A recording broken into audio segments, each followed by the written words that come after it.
Hello বন্ধুরা, আজকে চলে এসেছিলাম নদীতে চান করার জন্য। তো অনেক দূর থেকে আসলাম নদীতে চান করার জন্য। আমি এসেছি, শাহিন এসছে আমার সঙ্গে।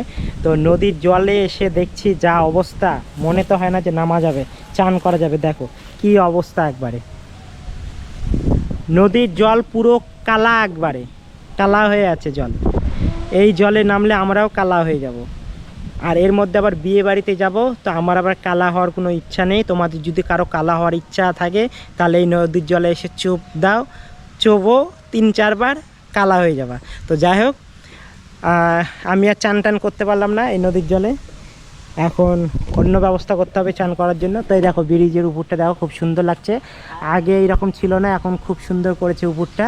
এটা হচ্ছে মান্দাপাড়া ব্রিজ, কিন্তু দারুণ লাগছে, চরম লেভেলের ভিউ। চারদিকটা দেখো খুব সুন্দর। এইদিকে আবার মাছগুলো বেড়াচ্ছে, দেখো খুব সুন্দরভাবে মাছগুলো বেড়াচ্ছে। তো এই হচ্ছে মান্দাপাড়া নদীর ভিউ।